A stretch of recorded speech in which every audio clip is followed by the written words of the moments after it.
Hello friends, welcome to my YouTube channel. ഞാൻ നിങ്ങൾക്കായിട്ട് ഒരു പലാവാണ് ഉണ്ടാക്കാൻ പോകുന്നത്. അതിനായി നമുക്ക് കിഡ്നി ബീൻസ് തലേദിവസം വെള്ളത്തിൽ വെച്ച് കുതിർത്ത് വെച്ചേക്കുന്നതാണ്. ഇത് മുഴുവൻ നമുക്ക് ആവശ്യമില്ല, ആവശ്യമുള്ളത് എടുക്കാം. പിന്നെ ഉള്ളത് ഒരു ഓണിയൻ ചെറിയ പീസായിട്ട് നീളത്തിൽ കട്ട് ചെയ്ത് വെച്ചേക്കുന്നു. പിന്നെ ഉള്ളത് ഗ്രീൻ ചില്ലി, ജിഞ്ചർ, ഗാർലിക് പേസ്റ്റാക്കി വെച്ചേക്കുന്നതാണ് ഇത്.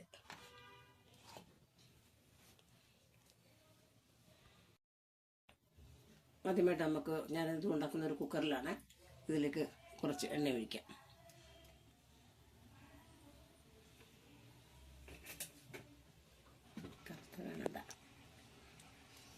അതിലേക്ക് ഒരു ഏലക്ക 2-3 ചതച്ചിട്ടു, ഗ്രാമ്പു ഒരു ഓപ്ഷനിലാണ്, ഇത് വേണമെന്നുണ്ടെങ്കിൽ ഇടാം. കുറച്ച് കിസ്മസും കൂടെ അതിൻ്റെ കൂടെ ഇട്ടു. ഇതൊന്ന് ഇളക്കിയ ശേഷം നമുക്കതിലേക്ക് ബീൻസ്, ആവശ്യമുള്ള കിഡ്നി ഇടുക.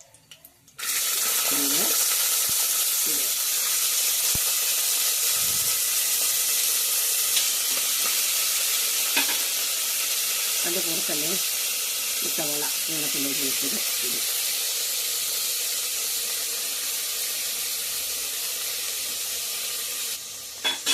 ഇതൊന്ന് നല്ലപോലെ വഴങ്ങണം. ഉള്ളിയും ഇതൊന്ന് വഴങ്ങുന്നവരെ ഇളക്കുക. ഇത് ഏകദേശം വഴന്നു കഴിഞ്ഞു. അതിലേക്ക് നമുക്ക് തയ്യാറാക്കി വെച്ചിരിക്കുന്ന ഇഞ്ചി ഗാർലിക് ചില്ലിയുള്ള പേസ്റ്റ് ഉണ്ട്. പേസ്റ്റിൻ്റെ ആ പച്ചമണമെല്ലാം ഒന്ന് മാറി നല്ലപോലെ ഒന്ന് ചൂടായി ശേഷം നമുക്ക് കഴുകി വെച്ചിരുന്ന അരിയിടാം. ഇത് സോണ മസൂരി അരിയാണ്. ഇത് ഇടാൻ പോകും.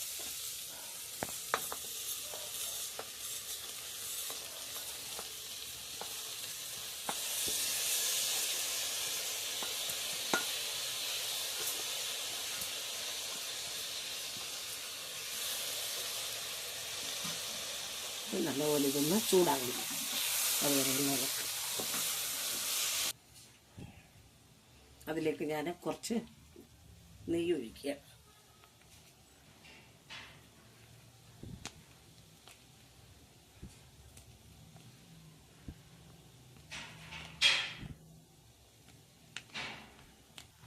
ഇതിന് പാകത്തിന് സോൾട്ട് ഇടുക.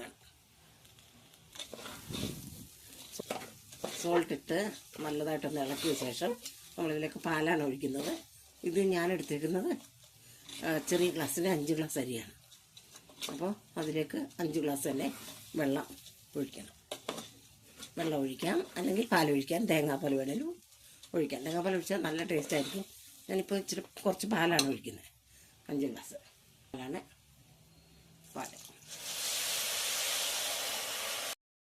ഒഴിച്ചു. ഇനി ഇത് അടച്ചു വെച്ച് 2 വിസിലടിക്കും.